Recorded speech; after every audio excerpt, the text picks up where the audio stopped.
Hey guys! Tonight we step back into the comforting gloom of history, a time before the hum of electricity, when your alarm clock was literally the sunrise. Close your eyes and feel the damp, chill air as you step into your quiet, soot-stained forge. Breathe in the acrid yet oddly pleasant scent of iron filings, charcoal dust, and smoldering coals. Oh, and you probably won't survive this. Blacksmiths rarely retire rich and happy. But don't worry, that's centuries in the past. So, before you get comfortable, take a moment to like the video and subscribe, but only if you genuinely enjoy what I do here. And hey, drop a comment below letting me know where you're tuning in from and your local time, because it fascinates me how we're all connected through these sleepy journeys.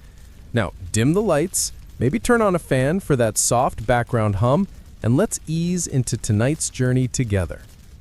You begin your morning before even the roosters consider waking up.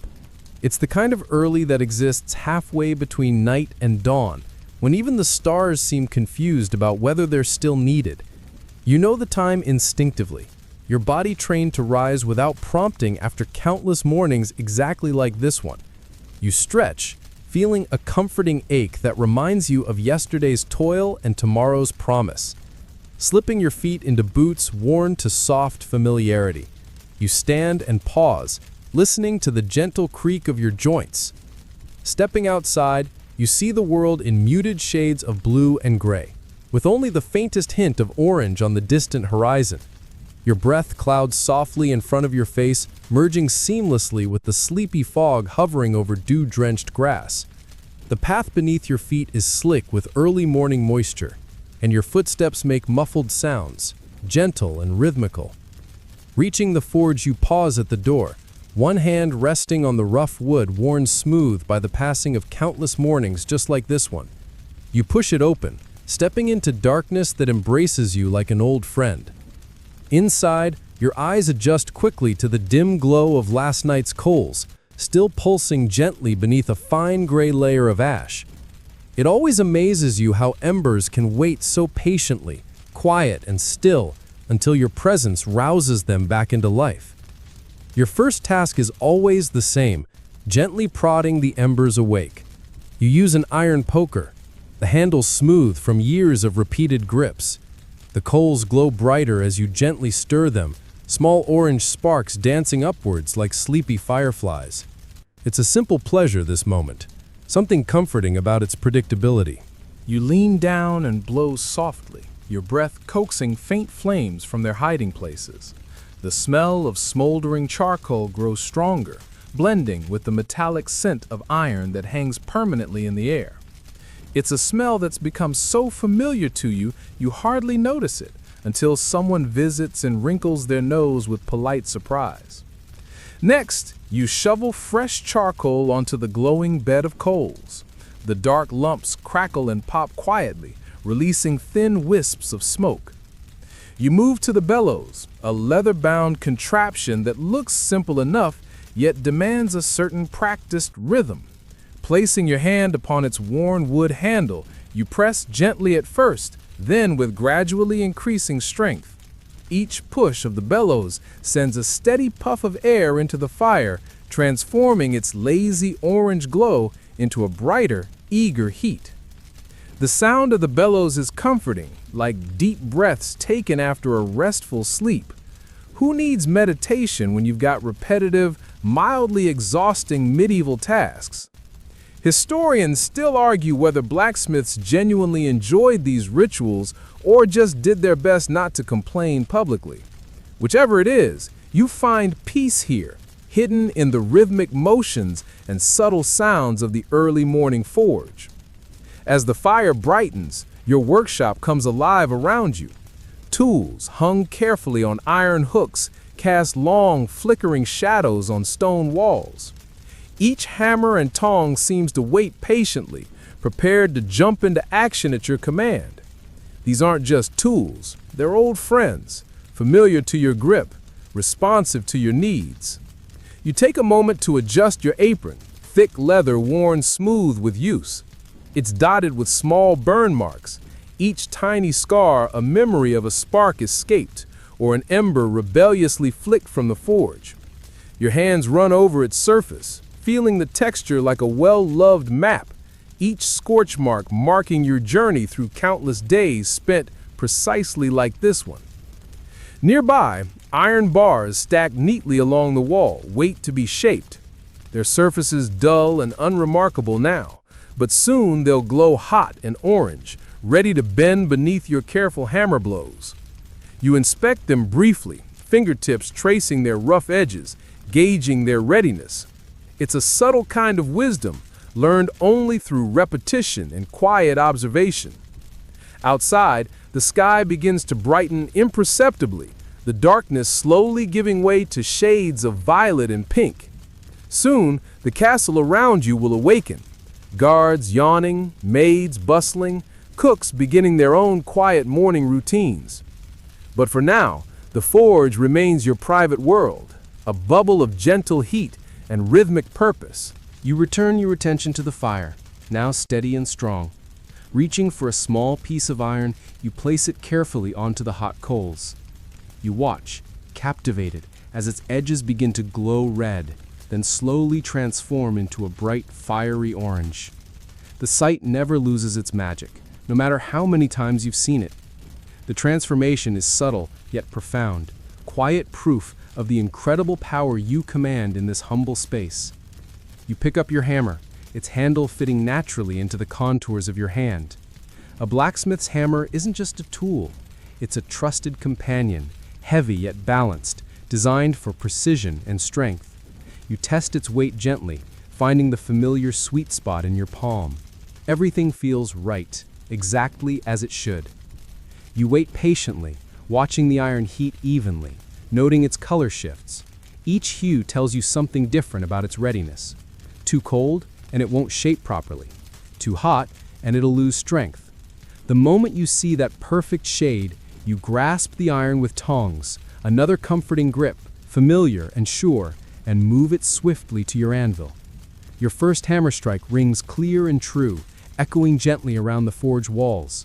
The sound is both sharp and soothing, a note you've heard 1,000 times, yet always welcome.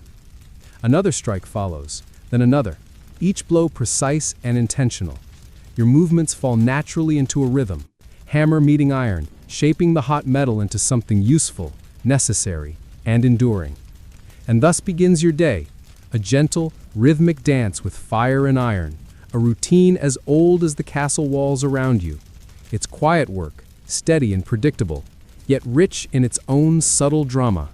Historians might overlook mornings like this, preferring tales of battles and grand feasts. But for you, in this dim, comforting forge, these moments hold all the meaning you need. As the morning deepens, the sun finally breaks over the horizon, casting the forge in a warm, golden glow. You continue your steady work, absorbed in the quiet satisfaction that only simple, repeated acts can bring.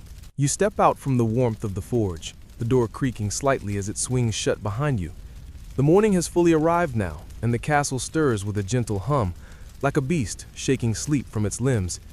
The chill still hangs in the air, clinging to the mossy stone walls, wrapping around your arms as you begin your walk across the grounds. Your boots strike the stone path with familiar weight, soft thuds cushioned by decades of use. The stones are slick with dew, each step a quiet negotiation with gravity. You walk with the ease of one who knows every dip and crack in the walkway, your route well trodden and worn into habit. The castle isn't grand by royal standards, but it's no peasant's keep either. Its outer walls rise strong and weathered, patched in places with stones slightly lighter or darker, proof that even fortresses age and need mending. Its towers loom above like watchful guardians, peeking over battlements to observe the surrounding fields and forest. As you walk, you pass the stables first. Horses snort inside, the occasional hoof clacking against wood. One of them, a gray mare with a temper known to rival the baron's, pokes her head out and eyes you suspiciously. You nod in her direction, giving her the same respect you would a fickle noble. She twitches an ear in response, and that's as friendly as she gets. Past the stables, the barracks stretch along the inner wall, and through the slightly ajar door you catch a glimpse of bleary-eyed guards fumbling into armor, muttering complaints about late patrols and cold feet. One of them spots you, raises a hand and mumbles, "Morning, Smith." You return the greeting with a grunt and a slight lift of your chin. Communication, blacksmith style. The courtyard is still mostly empty, save for a few chickens pecking aimlessly, and a maid hauling a bucket of wash water across the stones. She struggles to keep the water from sloshing over the edge, and the effort makes her lips press together in determined frustration. You've seen that look often. It's the castle's unofficial expression, second only to mild disappointment in the weather. Beyond the courtyard, your path winds through a narrow covered walkway, wooden beams sagging slightly from age. You duck your head at the usual spot, where a beam hangs just low enough to greet inattentive foreheads.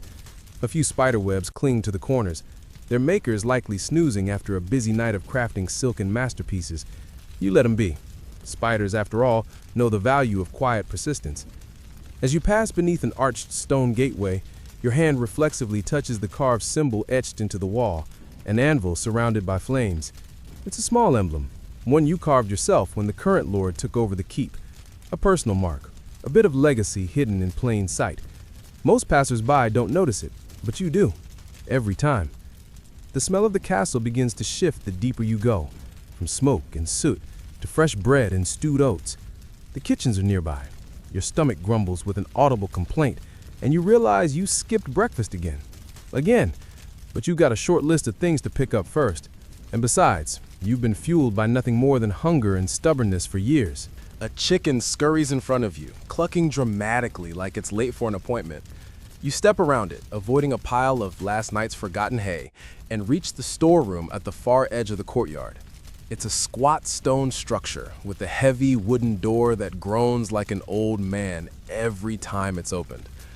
Inside, the air is damp and cool, thick with the scent of mildew, old grain, and metal oil. You greet the quartermaster, who's already half buried in sacks of flour and dusty ledgers. He barely looks up, but grumbles a greeting and waves toward a small crate labeled Smith.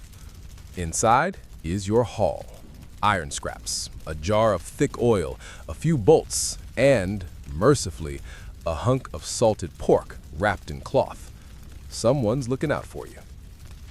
You sling the crate under your arm, thank the man with a nod he doesn't see, and make your way back toward the forge. Your path winds again past the stables, where the gray mare is now chewing with the intensity of someone who holds a personal grudge against hay. She watches you go, eyes narrow. At the forge, you set the crate down with a thud that scatters a few curious chickens and sends a puff of dust into the air. You take a deep breath, letting the familiar smell wrap around you. There's something oddly reassuring about soot. You've always said so. It clings to your clothes, sneaks beneath your nails, and marks you as someone who shapes the world through fire. Your workspace is just as you left it. Bellows leaning against the hearth, hammers lined up like obedient children, and the anvil patiently awaiting its next audience. You slice into the cloth around the pork, take a bite, and nearly weep from its salty, chewy glory. Breakfast might be late, but it's welcome. There's a rhythm to this routine, and you fall back into it without thinking. It's not flashy, this life.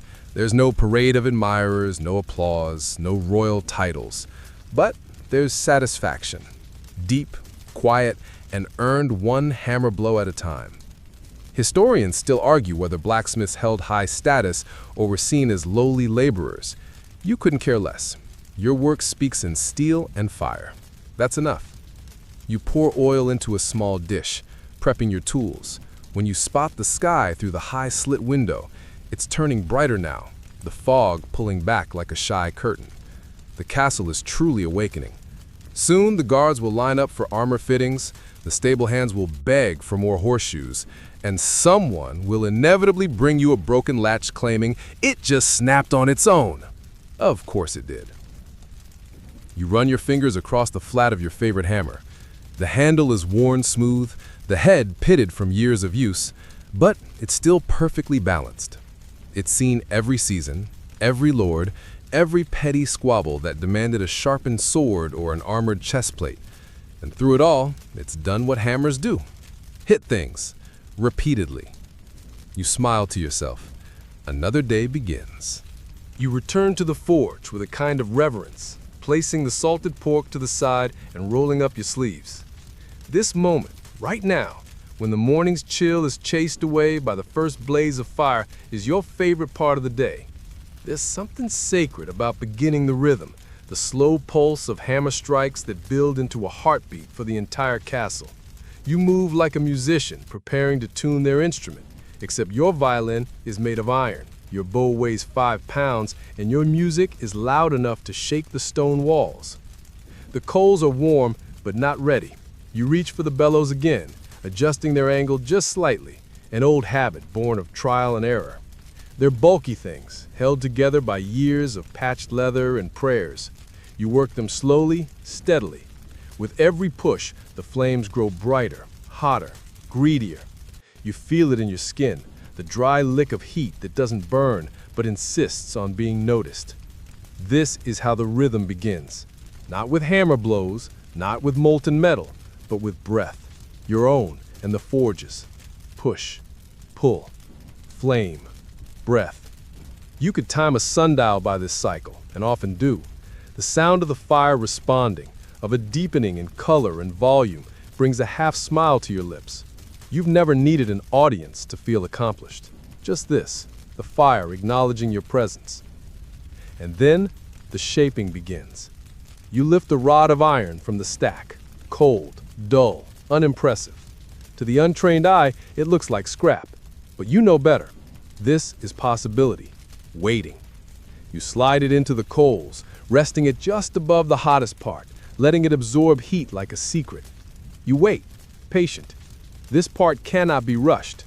People always imagine blacksmithing is all muscle and chaos, but it's not. It's a quiet dance with time and temperature. I've seen impatient apprentices ruin good iron because they couldn't sit still for 30 seconds. You could wait an hour if the metal needed it. Eventually, the rod glows, a deep cherry red at first, then orange, then a yellow-white that signals readiness. You grasp it with tongs. Your hands know the angle without thinking, and lay it across the anvil. The first strike lands with precision, a crisp sound that echoes just slightly. Then another, then another. Clang, clang, clang. It's not just noise, it's rhythm, it's language. Each blow tells the metal something. Bend here, stretch there, don't fight, just follow. The hammer becomes an extension of your thoughts, translating intention into form. You're not making anything grand today, just a set of hinges for the East storeroom. But that doesn't matter. Even the humblest piece deserves the same care as a knight's sword. In fact, you prefer these quieter commissions. They come without drama, without urgency. Just function, just shape. Still, you add a small detail to the hinge, barely noticeable to anyone who's not looking for it. A tiny swirl at the edge, purely decorative. You've done this for years, marking your work not with your name, but with a gentle flourish. Historians still argue whether blacksmiths left deliberate marks like that or if such things were just idiosyncrasies of their tools. You know better. It's not the tool, it's the soul. The next bar goes in. The rhythm resumes. Clang, clang, clang. Each strike soothes you more than the last. The sound is constant but never boring. It's music in its own way, a lullaby made of iron and willpower. You wonder, not for the first time, if the villagers find the sound comforting. A few have said so. It means protection is being made, repairs are underway, things are being held together. One woman once said it helped her baby sleep. You joke that maybe you should charge extra for that. There's something meditative about the repetition. You fall into a flow state, a timeless space where the world outside fades away. No lord's demands, no gossiping servants, no looming taxes or stormy forecasts. Just you and the fire and the iron and the rhythm. It's a kind of peace you've never found anywhere else. Even your body plays along. Shoulders move in sync with your arms. Your feet shift automatically to absorb each impact. Your breath, once shallow with effort, deepens into a slow, steady tide. You could do this blindfolded, though you wouldn't recommend it. Hot metal has a sharp sense of humor. You stop briefly to inspect the piece, still glowing, still malleable. You flip it, strike from the other side, round the edges, cool it in the water barrel nearby. The hiss is instantaneous, a burst of steam and satisfaction. That sound, that rush of boiling calm, is the forge's exhale. You hang the hinge on a wooden peg to cool completely and start the next one. Your hands already know the motions. Your body remembers better than your mind, like a dance you've rehearsed every day for a decade. Outside the forge, the sun is higher now. A shaft of light has found the high window, cutting through the smoke in a single golden beam. Dust motes dance in it like tiny specters. For a moment, everything feels suspended in time. You pause, leaning on your hammer, and just watch. Moments like this don't make the history books. No one writes about the time a blacksmith paused to admire the light, but maybe they should. Maybe this, right here, is what history forgets to tell us, that quiet lives are still lives, and unnoticed beauty still matters. The fire crackles softly. A breeze finds its way through a gap in the door, lifting the edge of your apron. You shift your stance and begin again. Clang, clang, clang. Each strike soothes you more than the last. It's a rhythm that says, I was here, I shaped this, I mattered. You work the bellows again, this time with slow, deliberate pulls, like breathing for a sleeping animal. The forge fire, already lively, roars a little louder with each push. Sparks flit upward and vanish into the shadows of the high ceiling, like fireflies who forgot they weren't supposed to appear before dusk. You've always thought of the forge as alive, and this is its breath, hot, rhythmic, and very much depending on you. The bellows creak under your grip. They're old, stitched along their edges where leather met its match years ago. You've repaired them more times than you can count, possibly more than you've fixed swords, and that's saying something. But they're familiar. You understand their rhythm, just like you understand how to coax a fire from sulking embers into something worthy of ironwork. Each whoosh of air stirs the coals, and you watch with a craftsman's focus as they shift in color, from dull orange to bright, blinding white at the center. It's there, in that heart of heat, where transformation happens. The forge doesn't just cook metal, it changes it, refines it. You've seen what a too-cold fire can do. Iron that cracks under stress, blades that shatter on their first swing, nails that snap like brittle twigs. The right temperature, however, turns simple ore into something that will last through storms, sieges, and the slow erosion of years. You lean in and listen, not just with your ears, but with your whole self. You've learned over time that fire speaks. It whispers, roars, hisses. If it's too quiet, it's dying. Too loud, it's trying to run away. But when it's just right, it purrs, a soft and steady growl that tells you everything is ready. You slide another iron bar into the coals. It's a long one, thick and stubborn. It'll take time, but you're not in a hurry. In this part of the day, haste is the enemy. You take your place beside the hearth, rocking the bellows with your foot now so you can free your hands. You rotate the iron gently with the tongs. The glow deepens, crawls along the length of the metal like sunrise spilling over a ridge. Historians still argue whether medieval blacksmiths truly understood metallurgy or if they just relied on instinct. You're not sure where instinct ends and knowledge begins. Maybe they're the same thing after enough years.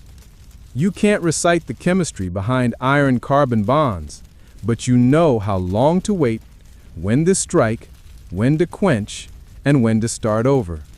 It's not science, it's rhythm. There's a beauty to this phase, this waiting. The forge is a place of action, yes, but also of patience. You remember one apprentice, young and restless, who kept asking when it would be ready, when it would be hot enough. You told him what my master told me. When it glows like a thief's lantern in the woods, Then it's ready. He never quite understood, but you still say it anyway. Some lessons aren't meant to be literal. As the iron brightens, you start humming under your breath, a slow, tuneless hum that follows the rhythm of your foot on the bellows. You're not a singer, by any means, but there's something about humming in the forge that feels right, like the fire hums back. The heat swells around you. Sweat beads on your brow and drips along your temple, sliding beneath your collar. You're used to it. The forge demands sweat. You wipe your forehead with a thick cloth, one of your better ones, stolen from the laundry basket months ago and never returned. You've named it the Royal Towel. No one's noticed. The iron reaches its peak glow. Not quite white, not quite yellow, something between. You lift it with the tongs and carry it to the anvil. Your grip is firm, but not rushed. Even now, as time seems to press against you, you remind yourself, the fire sets the pace, not the clock.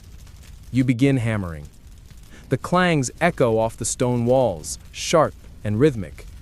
But this isn't brute force. You guide each strike, adjusting angles, repositioning the bar. The sound is music, in a way, a language spoken with steel syllables. Clang, pause, clang, tap, tap, clang. It's not just about shaping the metal, it's about feeling the feedback through the hammer handle, reading the resistance, sensing when the iron begins to harden again. You shape the rod into a curve, a hook, strong enough to hold a heavy gate. The castle needs 3 dozen of these before the next harvest. Why gates need new hooks before grain arrives? You don't ask. It's not your job to question, just to forge. You pause to return the bar to the fire. The heat escapes in a wave, brushing your face like the breath of a furnace dragon. You step back and stretch your shoulders, rolling them to ease the tension. Your muscles complain, but it's the familiar kind of ache, the sort that says, you did something today. And then, because the forge is alive, it huffs. A burst of heat escapes the bellows without your touch. It's not dramatic, just unexpected. You glance down and realize a stray coal has jammed part of the bellows mechanism, creating a delay in airflow. You clear it with the tip of your boot, muttering to yourself, "Not today, thank you." The forge seems appeased. The rhythm resumes. You repeat the process. Heat, hammer, shape, quench. The iron hisses as it meets the water barrel, steam rising in ghostly tendrils. You hold it there a few seconds longer than usual, then lift it out, still steaming, but solid. You tap it lightly on the anvil. The tone is clean, a good sign. You line it up on the shelf with the others, 11 so far, only 25 more to go. But you don't sigh, you don't groan, you just breathe in the scent of heated metal and oak smoke, and begin again. This is the part no one sees in the stories. They talk of knights and quests, of kings and dragons. They forget about the blacksmith who made the sword, who shaped the horseshoe, who forged the lock that kept the treasure safe. But you don't mind. Your story is told in hammer strikes and finished hinges. And besides, someone has to breathe life into fire. By now, the forge is fully awake, its heat pulsing in waves, its smoke curling lazily toward the narrow ceiling vents. You can hear the castle bustling outside your door, the creak of a cart's wooden wheels over cobblestone, the sharp bark of a dog chasing something invisible, and the layered murmurs of the kitchen staff preparing midday meals. Life continues, as it always does, but inside this little chamber of fire and steel, your world is defined by glowing iron and rhythmic labor. You roll your shoulder again. That knot near the blade? It's always there by the time the 5th or 6th piece is done. A souvenir from years of hammering, lifting, twisting. You used to complain. Now it's just part of the day, like sunrise, or splinters, or someone asking if you can just fix this real quick. You grab another iron rod, this one slightly crooked from poor storage, which means more time at the anvil. It also means someone in the storeroom is overdue for a stern look. Not that you ever follow through. The sternest look you manage usually just results in someone offering you an extra onion in your supper. You take it. Onions are expensive. You slide the bar into the fire. The coals welcome it like an old friend, wrapping their hungry heat around the metal. The hiss is subtle but promising. You prop your foot on the bellows again, coaxing the flames into a steady roar. The glow starts at the center and slowly travels outward. You watch, waiting, not bothering to check the clock, because you don't need one. Your eyes are trained for color. Your hands are trained for weight. Historians still argue whether blacksmiths were regarded as artisans or mere craftsmen. It's a semantic debate, really. What's certain is that you're both artist and engineer. You balance form and function, aesthetics and utility. One moment, you're shaping a utilitarian gate latch. The next, you're engraving a filigree into the hilt of a ceremonial dagger that'll never see combat. All of it matters. All of it is your signature. As the rod glows orange, you lift it from the fire. A tiny spark dances off the end, briefly illuminating the underside of your workbench. You catch a glimpse of old filings, broken tongs, a boot you haven't worn since last winter, and yes, still, last month's roasted chestnut shell. You were sure you'd clean that. You move to the anvil. The first strike rings out, crisp and sharp. Then another. Then another. The rod begins to shift shape, lengthening in one direction, thickening in another. You guide it into a curve again, matching the dimensions of the other gate hooks lined on the shelf. This is where the rhythm deepens, not just the clang of metal, but the dance of memory. As you hammer, your thoughts wander in familiar loops. You remember when you first learned to shape curves. Your master, a man whose beard was longer than his patience, made you hammer out hook after hook, each one scrutinized with a level of criticism that now makes you laugh. One time, he threw your finished hook out the window without a word, just a grunt. It stuck in the mud like a javelin. You were furious. Now you miss that grumpy old man every time your own hammer rings a little too loud. The anvil vibrates under your blows. Your hands absorb the shock with the practiced grace of someone who's been doing this longer than most have held a sword. It's not just about strength, it's about control. Too hard and the metal splinters. Too soft and it mocks you by springing back. You reach for your smaller hammer to finesse the edge. Its head is narrower, its handle worn smooth from use. You give the piece a slight twist, angle it to catch the light, and begin tapping along the curve. These aren't strikes, they're nudges, little reminders to the iron about what shape it's supposed to hold. Outside, a horn sounds, short, clipped, not urgent. A messenger's arrival, maybe. You pause for a moment, letting the world return to you before quenching the metal in the water barrel. The hiss is long this time, more drawn out. The steam rises higher, like a ghost stretching after a long nap. You set the hook next to its brothers on the shelf, giving them a once-over. 12 now. The shelf is starting to look like a row of iron smiles, gruff and silent, but oddly reassuring. You lean back and admire the lineup. If you squint, it almost looks like a choir of stern monks preparing for a hymn. And then, because you know the routine too well, it happens. A knock at the door. Not a polite one, a rapid, urgent tap, tap, tap, followed by the creak of the door swinging open without permission. You don't even turn around. "Let me guess," you say, voice dry as a summer field. "You need it fixed by sundown, and it's not your fault it broke." Behind you, a sheepish voice mutters, "It's just the hinge on the grain door, Smith. No rush, really. Just if you had a moment." You sigh, set your hammer down gently, and turn. It's the kitchen boy, thin as a broomstick, eyes too big for his face. He holds the broken hinge in both hands like it's a holy relic. You take it from him and examine it.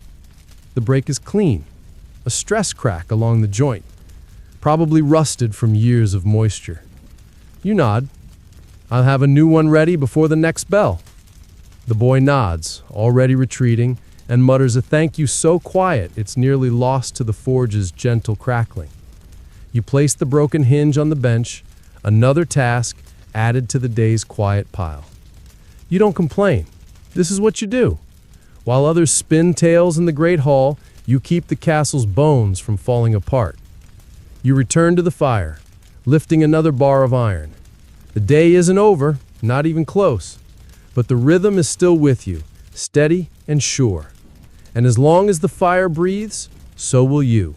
You fish out a bar of iron from the storage stack, a new one, still dusted with flakes of rust, as if it's been waiting for this exact moment.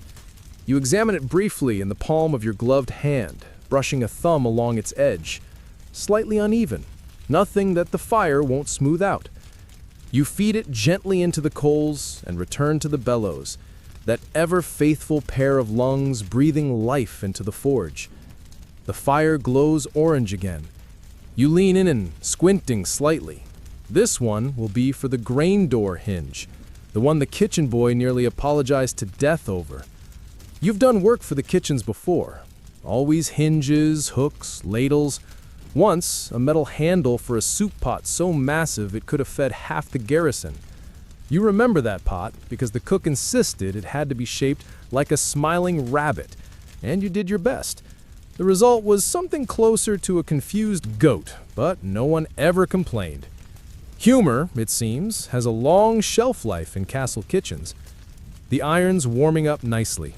You rotate it with your tongs, feeling its resistance slacken just slightly. It's the kind of feedback you don't teach. You learn it through hours and hours of simply paying attention. This rod feels heavier than it is, which means it's nearly at temperature. You watch for the pale glow along the edge, that soft, lemon-colored shimmer that says, "Strike now." There's something thrilling in that moment. When you pull the iron out and lay it on the anvil, the metal nearly singing with potential. The hammer rises, the rhythm begins again. Clang, clang, tap, clang. Not every strike is forceful. You mix them, hard, soft, angled, straight. It's choreography, really. You've always thought if blacksmithing were a dance, it would be the kind that looks effortless but leaves you sore for days. Your feet shift, your shoulders adjust, and all the while your ears stay tuned to the pitch of the strike, the hiss of the quench, the whisper of the fire. You begin shaping the hinge. It needs a gentle curve, strong shoulders, and a clean slot for the bolt. You carve the first arc and start tapping in the decorative edge, not because anyone asked, but because it's habit. A tiny swirl like the curl of a fern or the edge of a wave. Historians still argue whether these flourishes served a purpose or were purely aesthetic. You smile. You could tell them, but you like the mystery. Midway through your work, the wind changes outside. You hear the shutters of the barracks clap against the walls and slam shut again. The forge's fire flickers slightly, disturbed by a stray draft. You pause, raising an eyebrow. Storm coming? Maybe. Or maybe the mountain's just clearing its throat. Either way, you carry on. The metal takes shape beneath your hammer, folding into the form you imagined before it even touched the flame. The hinge is strong, smooth, even. You quench it with care. Steam bursts upward, surrounding you in a warm fog that smells like rain, ash, and something metallic. You let it rise, then lift the hinge from the barrel and set it aside to cool. Now, a quick check. You walk to the storage shelf. 12 finished gate hooks, one half-cooled hinge, and an old horseshoe you still haven't repaired. You pick it up and chuckle. The nail holes are worn thin. Someone rode that poor beast too far on cobblestones. You'll save it for later. You sit briefly on the edge of your workbench and sip from a mug of now cold broth. You don't even remember when you poured it. Time inside the forge doesn't work like normal hours. It bends, slips. Sometimes it disappears altogether, like socks in the laundry. The next task waits on a separate bench, a half-finished latch for the Lord's wine cellar. You remember the steward coming in last week, full of whispers and urgency. "We need it secure, very secure," he'd said. Like a latch could stop a determined servant with a taste for mead. Still, You nodded and took the job. It was the kind of peace you enjoy, something practical, with just enough complexity to keep your mind occupied. You set the latch in place, running a finger along its unfinished edge. It needs refining. The locking arm is slightly crooked, and the clasp isn't deep enough. You heat a smaller bar of iron, working it into the arm first. Gentle strikes, now like punctuation marks rather than full sentences. You add a small curl to the tip. Not functional, but stylish. A memory drifts in. Your master once saying, "Make your work sing, even when no one's listening." You never forgot that. Maybe that's why you add these touches. Maybe it's why you sometimes sign your name under the latch plates where no one will ever look. Just a single etched letter. A private kind of immortality. Historians still debate how much blacksmithing was influenced by personal creativity. Were smiths simply reproducing patterns, or did they sneak artistry into everything they made? You'd bet half your coals on the latter. You know the feeling. When you're in the groove, when your hands move faster than thought, when a simple tool turns beautiful. You finish the latch and lay it beside the hinge. Together, they form a kind of story, a tale of defense and decadence. One to keep food from spoiling, the other to keep wine from wandering off. Both forged by the same hands, both shaped by heat and time and care. The sky darkens outside. That wasn't wind earlier. That was a warning. A storm's coming. You rise and latch the forge's shutters, just in case. The thunder begins a few seconds later, low, rumbly, more like a grumble than a roar. You like storms. They make the forge feel even cozier. And the rain on the stone roof creates a rhythm of its own, like a second hammer keeping time with yours.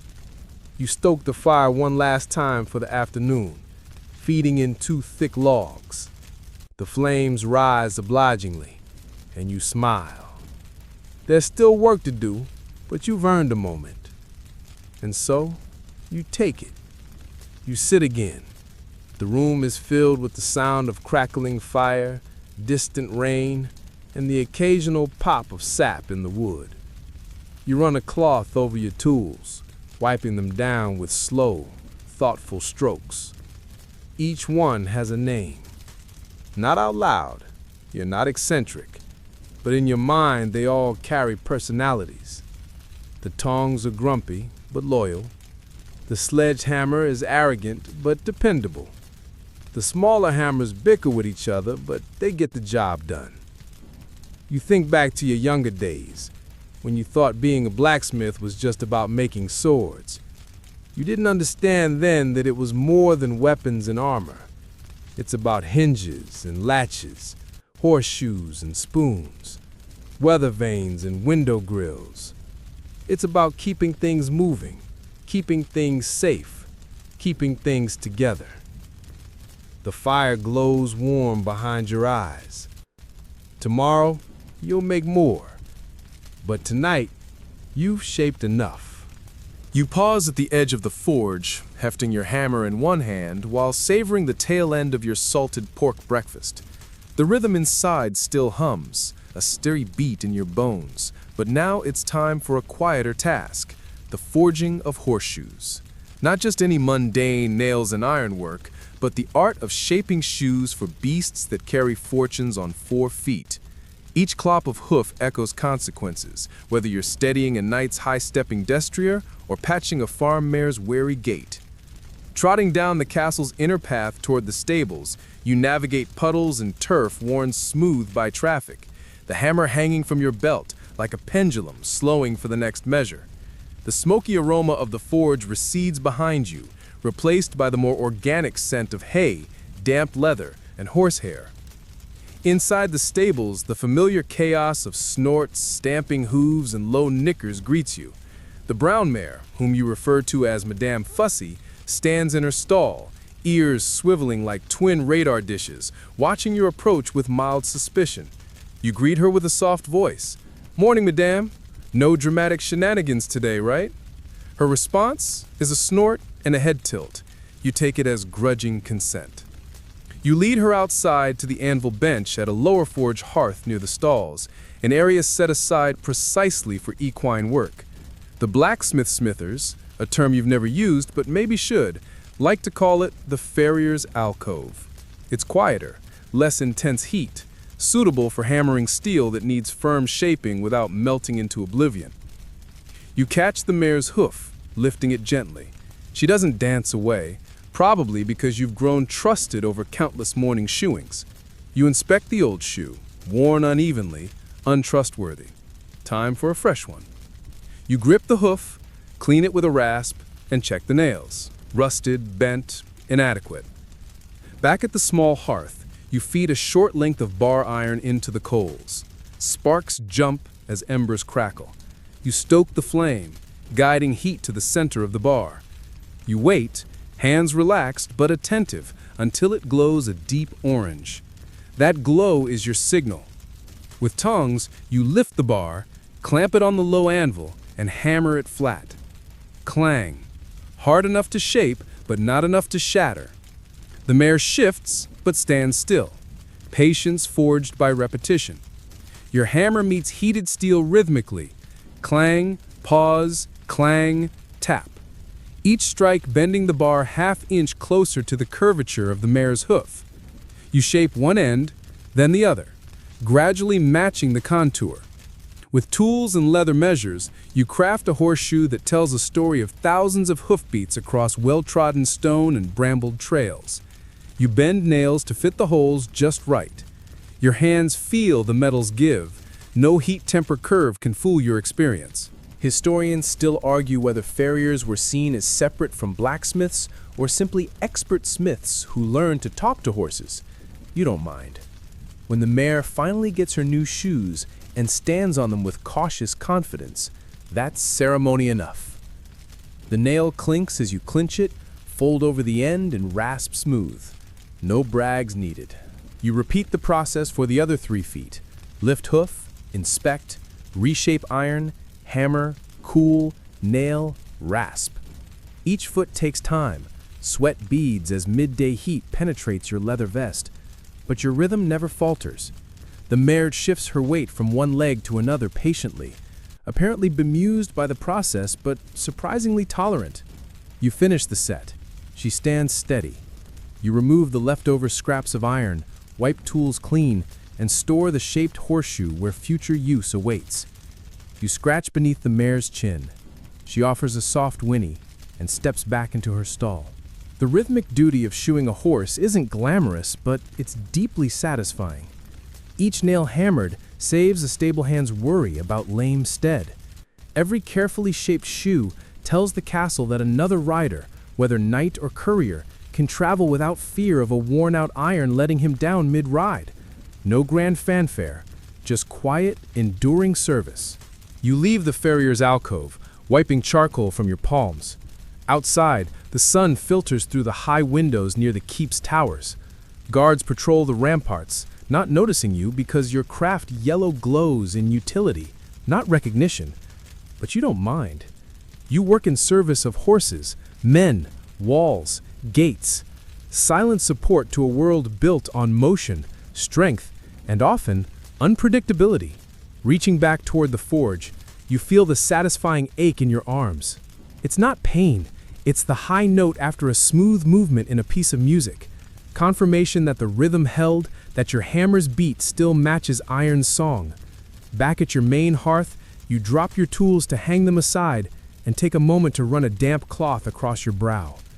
Your glove is thick, smelled of steel and sweat, but it's proof that you've danced with metal again today and emerged without missing a beat.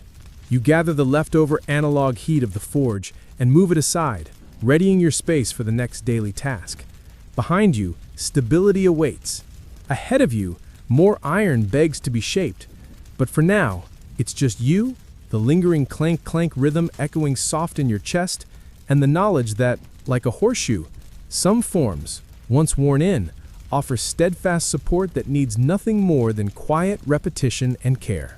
Rain-speckled stones echo beneath your steady stride as you carry the dented breastplate through the forge's heavy door, its metal wobbling softly beneath your hand. The distant thunder hums low enough that the castle walls seem to breathe with the same anticipation you feel, anticipation that this battered armor will emerge stronger than before. No chest plate wants to admit yesterday's skirmish, but you're the one who'll stitch its pride back together. You lean the shield aside and lean in close to the breastplate, running a gloved thumb across the twisted ridge where the iron yielded under stress. A familiar quiver in the metal, fine hairline cracking that calls for more than just hammering. Someone thought they could hold weight with that dented thing. Someone underestimated how much medieval life depended on your ability to reshape threat into safety. Historians still argue whether repairing armor held just as much prestige as forging new swords, but you know it matters most to a knight whose life depends on metal holding firm. You get to work. Sparks pop as you heat the iron around the damaged area, coaxing the glow of orange to concentrate only where the repair is needed. You acclimate to the heat, not too fierce or you'd weaken the rest of the plate, not too soft or the iron won't shift. Perfect heat is like perfect tempo in your hammer song. You lift the breastplate to your anvil bench, positioning it with gentle precision. The first tap of your hammer greets the dent as a plea. Clang. The metal resists and then starts to yield, less with drama, more with surrender. You shift the plate's posture slightly to manage your leverage, repeating hammer pause, hammer, unfolding the kink like ancient paper pressed by time. The arc returns smoothly, muscle memory shaping that deliberate grout of metal and hand. Every strike remakes the knight's safety. They'll walk into battle believing you've stitched new intent into the steel. You reinforce the edge with a focused peen strike, refining thickness and removing stress concentrations. The thud of hammer on steel echoes like reassurance down stone corridors. Midway through, your apprentice staggers in, breathless, eyes wide. "Sir, the foiled chest lock's gone missing," he gasps. You give him a slow look, no surprise. Armor repairs are labyrinths of hidden parts. Missing pieces are as common as cracked anvils. With a patient nod, you hand him a spare latch of your own prototype design, whispering instructions under your breath about how to temper it correctly. A teacher's work flows like your own forging. Back at the main plate, you assess your progress. The curve is smooth. The metal sounds strong as you tap along its contour. One more swirl, fixing a nick nearly invisible to anyone but iron singers like you. A flourish that turns functional repair into tailored reinforcements. You quench the plate edge carefully, steam rising in ghostly curls, the hiss measured, a final breath for transformation. The iron contracts, stress recalibrated, ready once more to bear blows meant to pierce. You polish the surface with oil and a rag, wiping away residue while feeling the steel's silent thanks. The dent is gone, the breastplate restored, concealed scars more subtle than secrets. You place the finished armor on a wooden stand. There's little ceremony here, no fanfare, no herald, but you see in your mind the knight fitting this plate tomorrow, feeling the weight of your craft settle firmly over his heart. Armor repairs carry their own quiet prestige, proving time and danger need not break what fire and skill can stitch. Setting down your tools, you step back to inspect the plate under the forge's flickering light. Any passerby might only see a sleek breastplate. You see the dent, the deliberate hammer lines, the resilience you hammered back into steel. Historians still debate whether patchwork armor carried stigma on the battlefield or was worn proudly as marks of survival. You leave that up to time. Your part's done. You dim the bellows, letting the forge's heat ease back into low coals. The repaired breastplate glows faintly, a promise of protection. Outside, rain patters on the battlements, a pattern not of fear, but of steady resolve. Your next task awaits, securing intent into metal hinges and gates. But for now, the castle's silent protection rests on the breastplate you've restored. The forge's heartbeat slows, your breath matches, and the plate stands ready, guarded by both iron and you. The forge has cooled slightly, embers glowing with a sleepy orange light, when you hear the clatter of an apprentice's footsteps just beyond the warmth of the hearth. It's time to tend to the apprentice's half-wrought metal project, a test of patience more than muscle, forging a simple latch, one that's surprisingly tricky for shaky hands. You turn to the young lad, who's pacing as awkwardly as a fledgling still uncertain of flight. His apprentice wheels squeak under nervous weight, and he greets you with a hastily bent bow. You give him a nod, not stern, but expectant. He lifts a short iron bar, heated to cherry glow, and places it hesitantly on the anvil. His hammer rises, too high, then comes down with a loud crack. Metal jumps, hammer ricochets, and sparks fly too wide. You wince, not at pain, but sympathy for sloppy control, and the apprentice flushes. You step close, gently place your steady hand over his, guiding his grip on the hammer. Breathe, you murmur in your steady second-person rhythm. Feel the weight, guide the blow. He exhales, tap, lighter tap, and the iron bends smoothly. Relief lights his face. Lesson 1 of training, rhythm. The apprentice learns that forging isn't about force, it's about flow. Each strike should whisper to the metal, "I know what you are, and I'll shape you gently." Your touch steadies him, and soon he's tapping away, striking increments rather than flurries. You guide him through the forging of a simple latch, flattening, bending, curling the end into a catch. Each step is deliberate. You show him how to rotate the bar with tongs, whether to strike square or at an angle, when to quench for temper, when to leave it hot. The boy climbs into the rhythm slowly, hammer, pause, until the latch begins to emerge. You let him take the next swing alone, while you stay close, ready to catch any errant blow. The latch begins to resemble functionality, and a hint of pride gleams in the apprentice's eyes. As he works, you remind him of a few practical lessons: the importance of centering heat, the danger of hammering cold spots, the value of careful measurement, and slip in an almost playful history note. Medieval blacksmiths often taught apprentices in song form, using rhymes to remember temper times. You hum a line like a soothing mnemonic: heated to ember, tap light in December. The boy laughs, not loud but softly, and repeats it. Humor in medieval crafts? Rare but documented. Historians still argue whether those rhymes served more as practical memory aids or entertaining campfire ditties. Either way, the apprentice's mood lightens. You notice the latch's curve isn't perfect. There's an uneven bend. You show him how to reheat the metal, soften it again, and reforge that section.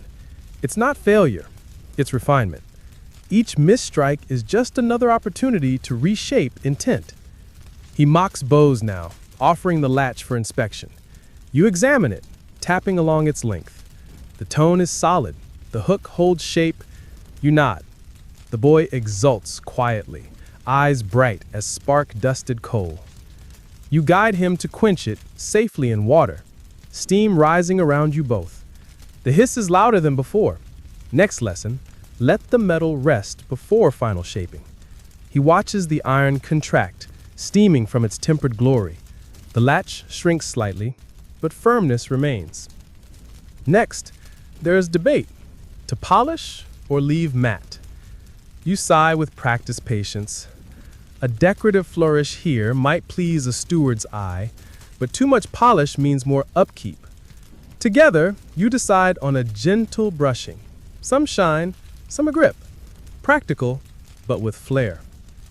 By now, midday light filters in, dust motes swirling in the glow of coals. The rider's call for new horseshoes may come soon, but in this moment, with apprentice, iron, rhythm, you release the latch from tongs and hang it beside others on the drying rack. It stands proud, small, but complete. You remove the boy's glove, pat his shoulder, and let him relax. There's your first dependable hinge. Treated well. He beams. You reset the bellows, sigh with your own quiet fatigue, and return to shaping bigger projects. The apprentice's work rests on the rack like a promise of continuity, of skill passed hand to hand, breath to breath. In medieval times, apprenticeships lasted years. Some smiths even carved marks into apprentices' works to track lineage. You don't carve initials on the latch, not out of modesty, but because sometimes the best mark is presence, not signature. You'll remember this moment in muscle memory. The apprentice will carry it in his own hands. You move on to heavier tasks, hinges, hooks, repairs, but in your mind echoes the boy's first confident tap and the soft laughter as he echoed your rhyme. That's the heart of teaching, not dictating, but guiding. Rhythm, function, subtle artistry, and trusting that when you step back, the music continues. You step away from the apprentice's warming craft and turn back to your own space within the forge's embrace, feeling the pulse of coals guiding your next tasks. The afternoon light filters through the high windows, slanting across stones grown dark with soot and years of sweat. You pause a moment to wipe the sheen of effort from your brow and settle into the next rhythm, repairing bell clangers and gate hinges, unseen by most, but essential to the castle's subtle music. A guard's door creaks as he passes, then clacks shut, metal echoing dimly. It's a familiar call, another piece of the castle ensemble requiring your attention. You swing your gaze to a battered gate hinge stacked beside the anvil block. Heavy, iron-weary, its once crisp angles folded inward by ages of storms and neglect. The gate it supported now squeaks nightly, calling out complaints that make everyone blame the hinge and no one the weather. You light the coals again, coaxing them bright with slow, measured bellows. The forge inhales and exhales, reigniting flame into a steady, welcoming glow. You feel at peace as the forge breathes under your hands, a partner in purpose. You breathe in return, steady and deliberate, so that every strike ahead becomes a collaboration of fire and flesh. With tongs, you lift the hinge into the blaze, rotating it until its entire length glows a dull, golden orange, a uniform heat that signals readiness to reshape. The iron looks alive, thirsty for your guidance. You move it to the anvil, adjusting its angle with precision. Each dent, each crumpled fold tells a story of weight unkind and rust encroaching. You arm your hammer, let it rise, then bring it down. Clang! A shivered vibration carries through your arm, across the blackened floor, bestowing order upon chaos. You hammer along the edge, coaxing metal back to its rightful profile, each strike unfolding history, stress given and remade. Your hammer's song ripples, pause, tap tap, louder blow. Metal shivers, yielding. The hinge straightens, it surrenders its bends. You pause, inspect with a gloved thumb, apply a small nudge of cold water to test temper, cautious but firm. Bell hinges demand both strength and subtle alignment. Too rigid, and the gate refuses to close. Too loose, and the latch won't catch. You work each section slowly. The bearings, the curled loop knuckles, the latching pin opening. Each piece shaped not just for function, but for longevity. A hinge that turns smoothly in rain is worth more than any trumpet in the courtyard. Nearby, your tongs rest, and you retrieve a small iron rod with a loop already cold-formed, a repair insert for a parted knuckle. You heat it swiftly and weld it in place, using hammer and clinched force so heat joins metal without overt welding tools. You like this old trick. It's decisive. It's skill that feels ancient and modern all at once. Historians still argue whether gate hinges were ever decorative or purely functional, but you suspect that subtle scroll work might have begun as necessity, needing more metal at stress points, and ended as flourish. Here, under your skilled mind, you leave a delicate curl at the hinge's end, a wink at artistry hidden in labor. When the hinge is remade, you quench it with a powerful hiss, steam spiraling like ghosts into the forge air. The sharp-tooled shape resists the water only momentarily before settling into tempered calm. You buff the surface with an oiled cloth, smoothing rough edges and restoring dark patina where appropriate. This piece will not glitter. It will remain humble, but reliable. You hang the restored hinge alongside its companions, now 3 silent guardians that move gates with softened grace, on the oak beam above the hearth. Their collective weight becomes a testament to your day's work. Each bears a faint glow from steady coals, a quiet promise to open and close with dignity. But your rhythm is not yet done. A smaller latch sits nearby, just a simple pivoting catch with worn pin and bent arm, part of a storeroom door just past the date. You reach to adjust it, testing its loose pin with nimble fingers. The weak joint is repositioned into the fire, hammered flat, clasp reset to true. You note the subtle groan of aged metal giving shape once more. Your hammer sings its whispered notes. Tap, tap, clang, slight pause. You guide the pivot, shape it so that the catch now moves smoothly, holds firmly. It's subtle, maybe unnoticed by litter-bearing courtiers, but crucial when barrels must remain where they belong. One hinge, one latch. The fortress's heartbeat resumes in measured clinks. You break your hammer's rhythm and circle to the wide-open door, where the night shift guard clanks a heavy bell, wincing at a screechy hinge you've promised to fix. You wave him off and return inside the forge. Historian whispers insist such tasks went to journeymen, but you handle them yourself because the castle deserves quality. Back at the anvil, you retrieve a nearly finished hinge from the rack. The final step is smoothing the catch notch. You heat the area just enough and tap it precise. Blue sparks fly as iron meets tool. You work the hinge and latch in tandem, balancing measure and tilt. You test fit on a practice plank, and it swings true, softly, silently. You pause, stepping back into the forge's warmth, flame reflected in calloused eyes. Arms ache, but in the satisfying way of labor fulfilled. You sip a long pull from your flask, warm water and a drop of herbal infusion to settle the backbone. You wipe your brow again, oiling gloves and placing tools on racks. Coals still glow gently, always ready should more heat be required. The cast iron door before you now promises silent movement, hinges and latch aligned to serve for decades if not lifetimes. Outside, the sky darkens to purple, a forewarning of an evening storm drifting in. The castle prepares, torches lit, doors locked securely. Inside, you've already answered the call of clanging metal and kept the fortress's rhythm intact. You breathe a final exhale. The forge settles into simmering quiet. Tomorrow's tasks await.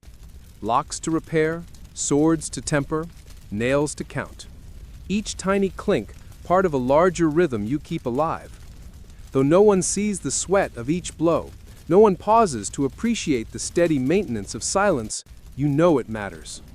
Because every hinge you've hammered back to life means a gate that opens without cry. Every latch you've fixed means doors staying closed in storm or siege. The castle's quiet dependence on your craft is the secret melody behind every feast, every patrol, every midnight watch. You step out of the forge into the pending dusk, the last glimmer of suspended hinges catching the torchlight. The castle holds itself together with your unseen duty, solid, steadfast, and silent. The anvil's soft echo remains etched in your bones. The afternoon deepens, shadows growing longer across the forge as smoke rises in soft spirals above your head. You step out briefly into the courtyard, boots crunching against gravel, to retrieve a long-forgotten piece of business, a damaged horseshoe, slipped from a courier's stallion 3 days past. You'd promised to mend it after the hinge work, and well, the hinges are done, the boy's latch hangs proud, and there's no better time than now. Back inside, the forge crackles like it missed your company. You grin slightly at the thought and toss a fresh log into the fire, watching it hiss, spit, and then surrender to the flame. You lift the horseshoe with tongs, it's bent, warped near the toe, with a nail hole sheared into an ellipse. The steed must have hit rock, maybe even cobblestone during a rushed errand. Or perhaps the horse was restless, as they often are during the pre-storm hum that settled over the castle like a drumbeat. You slip the shoe into the coals, nestling it in like an old friend returning to the warmth. You wait patiently, letting it soak heat until it glows red like a slow-burning ember. You tap the anvil's edge once, testing your own rhythm, Then draw the horseshoe out and lay it down. Your hammer rises, then falls with gentle insistence. Tap, rotate, check, tap, turn, reposition. There's a grace to reshaping a shoe, curving it just enough to cradle a hoof, but never so tight it causes bruising. You've seen too many impatient smiths leave horses limping. That won't be your legacy. Mid-strike, a passing steward peers into the forge and asks, "Will it be ready before the sunset ride?" You nod without turning. You know your pace. One does not rush a horse's foundation. A misfit shoe ruins days, ruins riders even. Historians still argue whether smiths ranked higher than stable masters, but anyone who's tried riding on a bent shoe knows the real power lies in the hands at the anvil. You shape the arc, curl the side branches, and begin correcting the hole. With a punch tool, you drive clean through where the old tear had been. Iron yields, and a fresh round portal appears, clean, unjagged. A single drop of sweat rolls down your brow, disappearing into your tunic's collar like a secret. Next comes the quench. The shoe goes from glowing red to subdued steel gray with a loud hiss, mist clinging briefly to the air like breath from the forge itself. You check the dimensions against your wooden hoof model, another quirk of your trade, and find the shoe nearly perfect. You smooth the edges with a file, brushing down burrs, making sure no straight tooth will catch hide. You pause to sip water from a wooden ladle, gazing around at your space. It's chaos and harmony, tools hung at strange angles, tongs suspended like sleeping birds, coils of wire and heaps of discarded nails. But you know where everything is, and each item sings its note in the melody of your workday. As the final touch, you embed the smith's mark, subtle, nearly invisible, on the inner curve of the shoe. Not vanity, just record-keeping. Horses stumble, shoes fly, and sometimes farriers want to know who did what. You've heard tales of shoes traveling hundreds of miles, ending in a distant lord's stables. They say one smith's mark showed up in the Levant, though historians still argue whether it was war travel or simple trade. You just like to imagine your work walking the world. As you set the finished shoe on the rack, your apprentice reappears, cheeks smudged, carrying an iron box of fresh nails. You arch your brow. "Organized?" you ask. He nods, setting them near the anvil, proud again. You remember your first organized box of nails. It felt like a library, each size ready for its own story. You guide him now through the fitting steps, showing how to measure the nail length against hoof depth, how to drive the point at an angle that avoids the quick. You use the wooden hoof for demonstration, tapping the shoe into place with barely a sound. "It's not the hammer that holds the shoe," you say quietly. "It's the angle, the patience, and the listening." He repeats the line under his breath. "Good lad." The final task before sunset is preparing a set of spare shoes for the castle's traveling knight. He prefers extra weight in the toe, an eccentricity perhaps, but one you respect. You shape 2 fresh shoes while the apprentice files a third. You let him practice on the 4th. It's slow, imperfect, but earnest. There's a sense of repetition to it all, a routine that weaves into memory. You forge, you shape, you fit, and in between you share knowledge, not with lectures, but with gestures, silent corrections, and the occasional sharp glance when sparks fly too far left.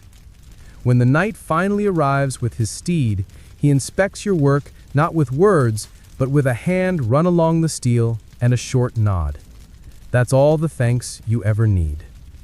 You pass him the fresh set in a linen sack, tied at the mouth with a leather thong. He mounts up, trots off, and the apprentice watches wide-eyed. "You think he'll ride far?" the boy asks. You smile faintly, eyes following dust rising on the horizon.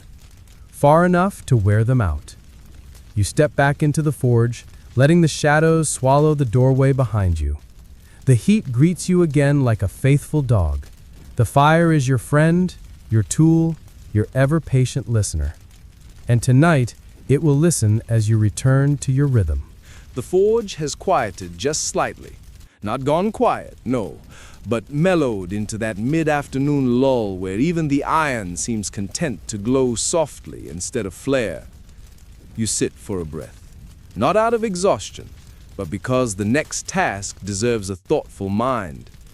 Today's request is no ordinary repair. The castle's armorer has sent word for new hinge straps for the main gate. They aren't ceremonial hinges. They don't swing politely or creak like ancient doors in a storybook. These are thick, bar-weighted braces that keep the outer gate swinging like a shield, heavy, cold, loud. You rise, wiping your hands, and begin collecting what you'll need. Iron bars, longer than usual, a flatter punch, and your heaviest hammer, the one with the nick in the haft that fits your grip like an old joke. You start by heating the bars one at a time. The forge roars anew, encouraged by your urgency. The apprentice watches quietly, a rare moment of stillness in his wiry frame. You nod at him. This one's not for learning. This one's for holding back the world. The iron glows, and you lift it with both hands to the anvil. It clangs down, and the first hammer fall lands. Then another, then another. It's a symphony of weight and timing, a rhythm too primal to teach, yet too critical to improvise. As you shape the hinge strap's spine, long, thick, tapered, you think about the gate itself. Centuries old, reinforced in sections over time, it's seen storms, sieges, and at least one celebratory wine barrel crash during the Duke's birthday. The gate holds not just the enemy out, but the quiet in. People sleep behind that door. That matters. You drive holes through the strap, each spaced with a craftsman's eye, not a ruler, just instinct. The punch tool thuds downward, displacing hot metal like carving runes. Historians still argue whether such ironwork was standard issue or uniquely fitted by castle. I've seen enough castles to suspect both are true, depending on the wealth behind the walls. The apprentice brings water. You nod your thanks without breaking pace. Your hammer rhythm shifts, shorter blows now, to widen the strap without bending it. You sweat, not from the fire, but from focus. A bad hinge here means a gate that groans or binds, or worse, one that fails under pressure. There's a soft memory that arises. One winter years ago, when a similar strap had cracked in frost. The gate stuck mid-swing, and the steward panicked. You worked by torchlight to reforge a replacement before dawn. Frost-bitten fingers, slightly singed eyebrows, but the gate held. The steward never mentioned it again, but the guards nodded each time you passed after that. You begin forming the knuckles now, the curling loops where the hinge pin will sit. This part's delicate. Heat, bend, tap, adjust. The apprentice holds the tongs while you align the curl, a dance between molting geometry and human stubbornness. Why are they hollow? The boy asks, eyes wide. So the world can pivot, you answer dryly, drawing a soft laugh. You finish one strap, then the second. They must match, length, curve, spacing, temper. A hinge that doesn't align is just a rattle trap.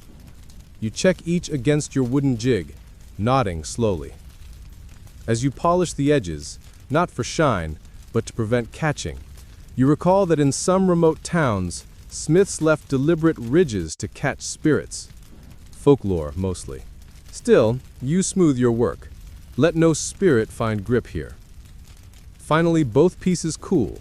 You quench them not in the usual bucket, but in the wide trough near the outer wall.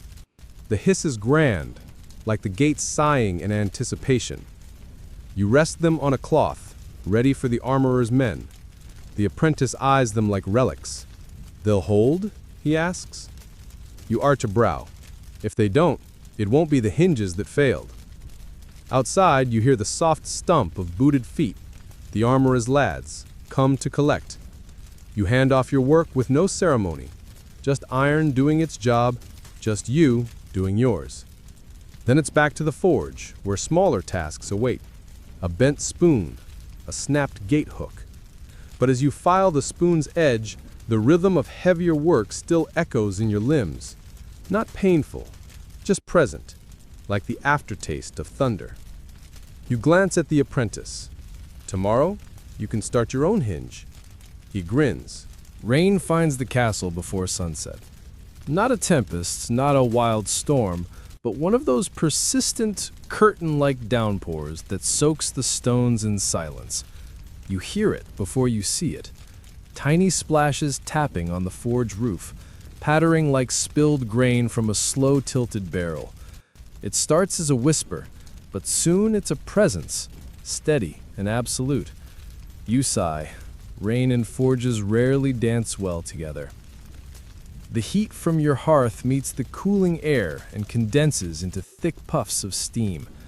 Every time you open the forge door, it sighs like an old kettle. You check the coals.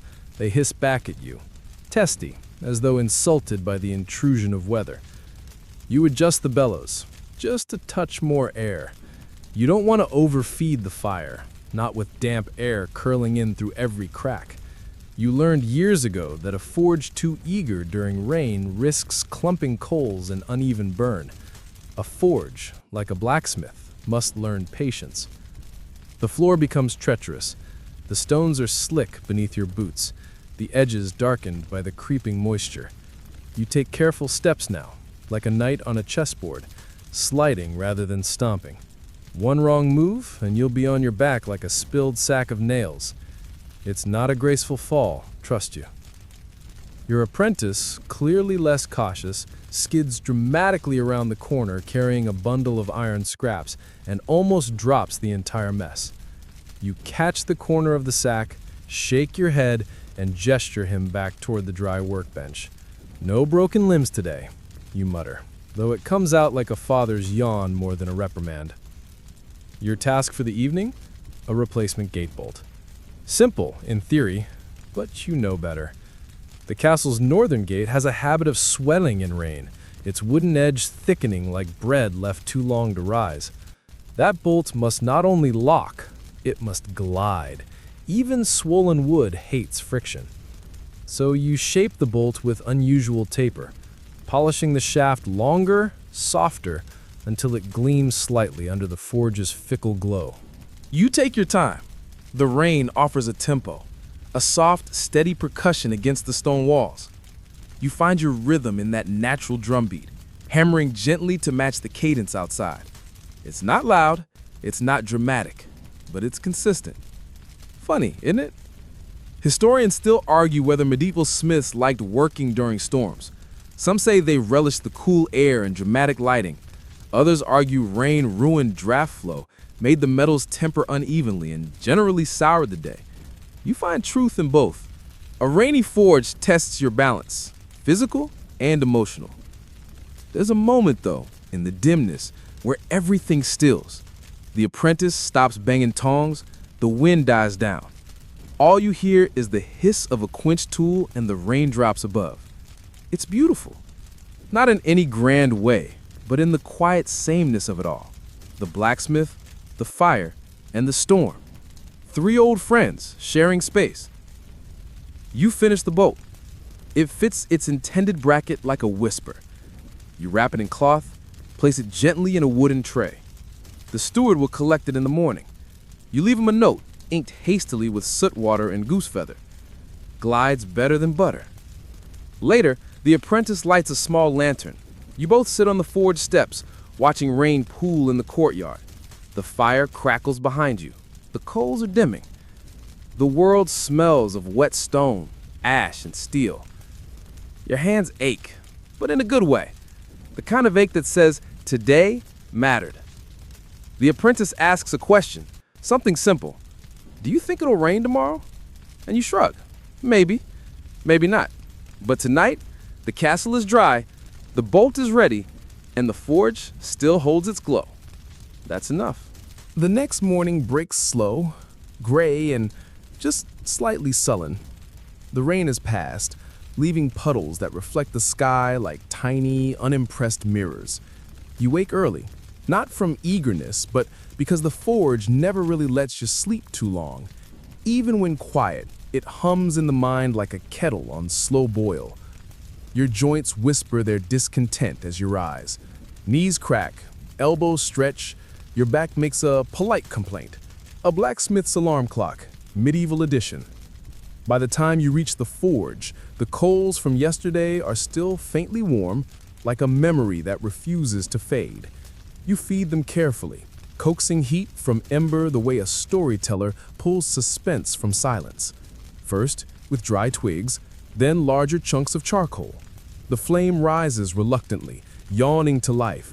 The bellows offer a sleepy wheeze, then a proper breath. You nod, back to rhythm. Today's work is armor repair. A shoulder pauldron, dented during sparring, though the guard who brought it in claimed battle readiness testing. You smirk to yourself. You've seen more battle readiness tests than actual battles. But that's fine. A dent is still a dent. Steel needs care, whether it's earned its scars or invented them. You set the pauldron on the work table. The dent is deep, a concave insult right near the rim. First step, annealing. You heat the metal slowly, evenly, until it turns that familiar dusky cherry color. Not too much, you're not melting it, just softening the mood. You lift the hammer you've used for years. It's not fancy, no inscriptions, no exotic handle, just a weight that's known your hand longer than most people. You begin to tap, light strokes, gradually circling the dent. Not to erase it in one go, but to suggest it out of existence. Coax, don't command. The apprentice watches silently, a rare treat. You nod toward the pauldron. See this line, you ask? That's where tension lives. Release it there, and the rest will follow. He nods, though you're not sure he understands yet. Understanding comes later, after the 50th shoulder plate. You keep tapping. The dent lifts slowly like a memory fading. You pause occasionally, quenching the metal to test resilience, then reheating as needed. It's a gentle dance. Strike, cool, check, repeat.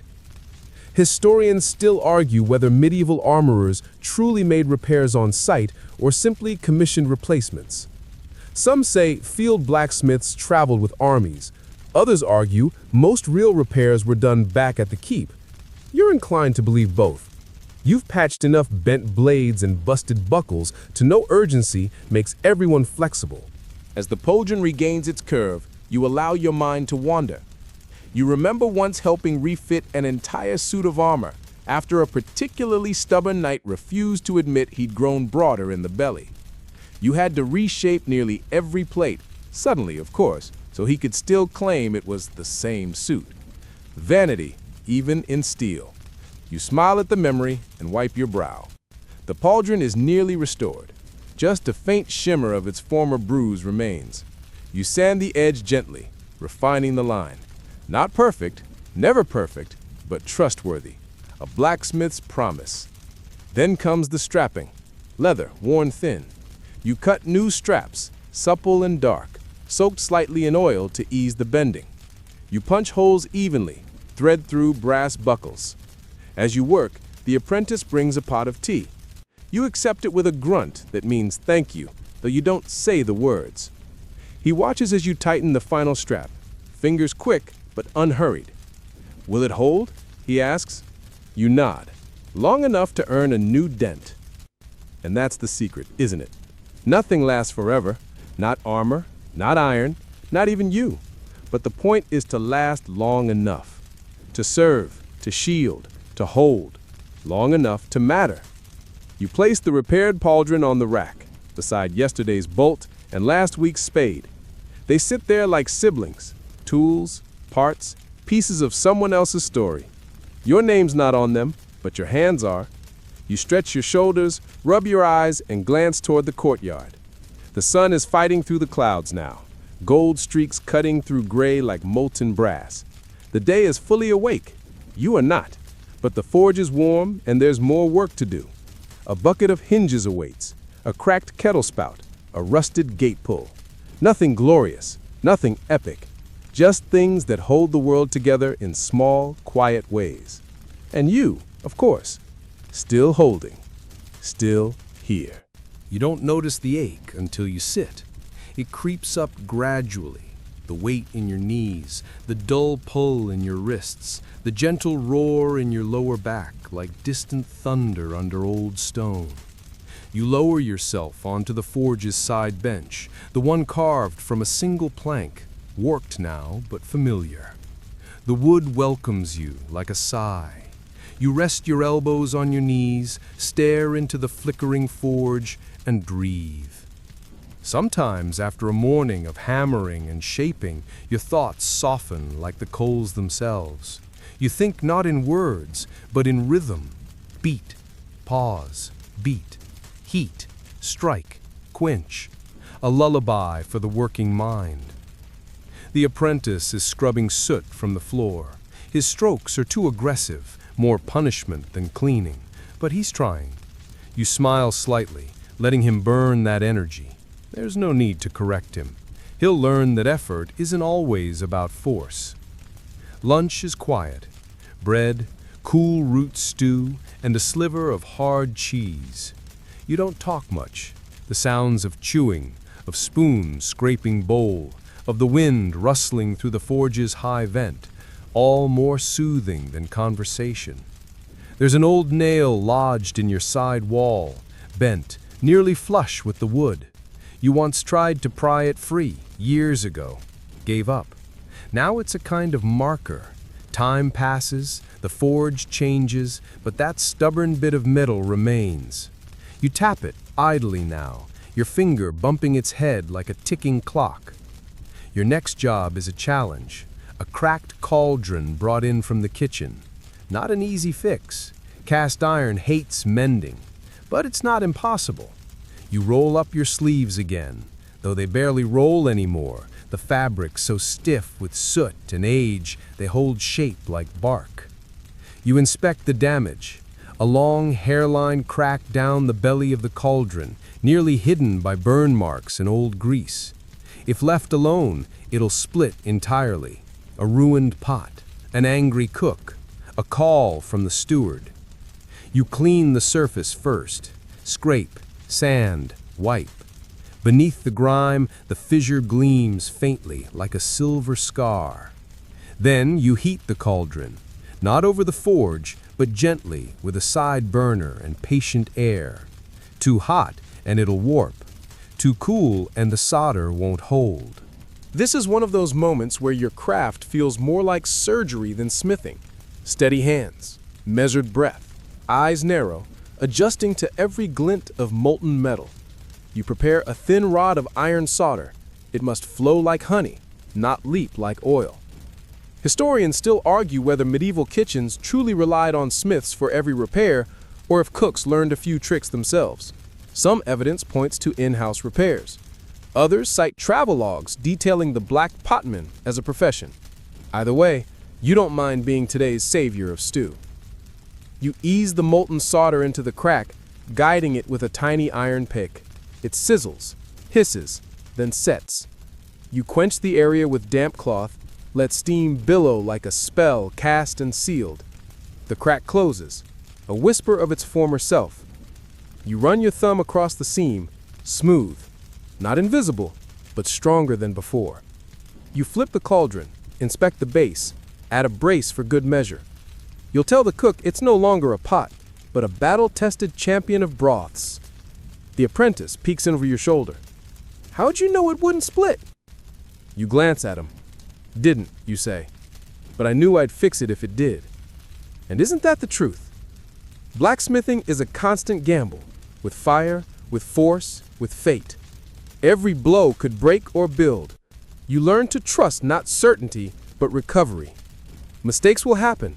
What matters is that you remain standing after. You clean your tools slowly. Let the heat drift from your skin. You stretch your arms and look toward the cauldron, now cooling on a wooden rack. It's not proud, it's not pretty, but it's useful. And today, that's enough. Outside, the sun has returned. It slants through the upper windows in long gold bands, turning dust motes into tiny stars. You watch them drift lazily, like smiths of the air, shaping nothing, and everything with invisible tools. The bell rings at the stable. A rider returns from the southern fields. New shoes needed, no doubt, but that's tomorrow's task. For now, you place the cauldron near the doorway, where the cook's boy will find it. You jot a tiny message beside it in chalk. Tell her it sings again. You sit once more. The fire hums. Your body aches. Your mind softens. And for a moment, just a moment, you imagine what it might feel like to be the nail in the wall. Unmoved, unbothered. Bent once, but holding steady. You smile. You stay. You wake earlier than usual, not because something disturbs you, but because your body knows today is different. A whisper of anticipation tugs at your limbs as you rise and stretch, the forge already flickering gently from the apprentice's morning efforts. He's gotten the coals started without burning the wall down, a small miracle. Today is tool day. Not repairs, not hinges, not patching someone else's mess, but the rare pleasure of creating something new. A request from the steward, a full set of tongs for the granary smithy, whose old set finally gave in to rust and regret. Tongs seem simple. 2 arms, a rivet, a grip, but they must align perfectly, or the whole thing feels like trying to pluck a feather with a crab claw. And of course, the steward wants 3 sizes. 3, as if tools sprout from the walls like ivy. Still, you don't complain. This kind of task is grounding, foundational, the tools that shape other tools. You rub your palms together, then take up your measuring stick, mark out the lengths on a cold-rolled bar of iron, and begin. The apprentice hovers, curious. You hand him your older pair of smith tongs. Feel the grip, you say. Not too loose, not too stiff. They're an extension of the hand. He nods, then mimics your movements as you begin drawing out the metal, stretching it longer, thinner, but keeping the core solid. It's hypnotic. The glow, the clang, the hiss. A dance between resistance and persuasion. Historians still argue whether smiths crafted their own tools or bartered for them among peers. Some accounts hint at traveling tool makers. Others suggest a deeply personal process, every smith shaping their tongs, hammers, chisels to their hand alone. You prefer the latter. A tool made for your fingers always sings louder. By midday, 1 arm of the first tong is shaped. You cool it slowly, then begin the second. The apprentice starts crafting a rivet under your watch. It's not bad. He's learning the temper of small things. When both arms are complete, you heat their ends and punch a hole. The rivet slides in, tight but not jammed. You hammer the joint carefully until the tongs open and close with just the right tension. You test them, lifting a red-hot nail from the coals. No slippage, no spin. Satisfaction hums in your chest. The second pair takes less time. Your rhythm is tighter now. Your folk is clean. The apprentice asks about the curved ends. Should they be more cupped, more pinched? You answer by shaping 3 versions and letting him test them all. The one he prefers becomes the model. The last pair, smaller for delicate grain bin bolts, is the trickiest. Tiny tools require big patience. You squint more, hunch closer. Your hammer taps are so light they sound like heartbeats. You drop one of the pieces midway. It lands in the ash pile and disappears. The apprentice freezes. You don't curse, don't groan. Just sift calmly through warm soot until it reappears, dusted but intact. Always treat the ash pile like a second workbench, you mutter. Quirky as it sounds, smiths sometimes used old ash as insulation or even light filler in medieval casting molds. Dust held memory, they said. It's poetic, if nothing else. Finally, all 3 pairs stand cooling on the rack, gleaming faintly in the forge light. You oil the joints, you test each one. Perfect? No, but good. Trustworthy. Made not for glory, but for hands that work. The steward arrives near dusk, inspects them with a nod, and places a small pouch of coins on the work table. You leave it there for now. Payment's not the point. You stare at the rack a long time after he leaves. 3 sets of tongs, 3 new songs in the chorus of your forge. The next morning brings mist. Not a dramatic fog sweeping across the moors, but a gentle, clinging softness that settles over the castle yard like a woolen shawl. You step out of your quarters and draw in the moist air. It smells of damp stone, of smoldering coals, and faintly of barley mash from the kitchens. Your boots leave wet prints on the stone as you walk to the forge, which glows faintly within like a sleepy eye. You enter, and everything is still. Even the bellows creak with hesitation, as if unsure whether the day is truly ready to begin. You like this time. Before the steward's runners come bounding in with broken hinges or bent tools, before the hammer begins its rhythm, it's just you, the forge, and breath. Today is a day of sharpening. Blades, to be specific. The armory sent a bundle of practice swords for maintenance, wooden hilts wrapped in cloth, blades dulled from countless drills in the yard. They aren't elegant weapons. They're the workhorses of castle defense. But like anything handled daily, they deserve attention. You lay them out on the bench. Long blades, short ones, a couple of heavy practice axes. None intended for battle, just training, but that doesn't mean they're without risk. A nicked blade can snap. A jagged edge can cut the wrong way. A well-maintained tool is a quiet guardian. You begin with oil, thick, earthy stuff with a scent like pine and iron. You rub it into each blade before setting them one by one on your grindstone. The wheel squeals a little at first, but quickly finds its song. You pump the treadle slowly with your foot, letting the rhythm carry you. Sparks fly like sleepy fireflies in the misty light. The apprentice watches, fascinated. He's never sharpened on the big wheel before. You invite him to try. He sits awkwardly, squinting with concentration, tongue poking from the corner of his mouth. His first try makes the wheel stutter. You guide his foot. Not a stomp, you say, a whisper. He adjusts. The wheel smooths. The blade edge gleams under the spark stream. You nod. You enjoy the footwork. It's meditative. As the blade slides against the stone, you feel its story.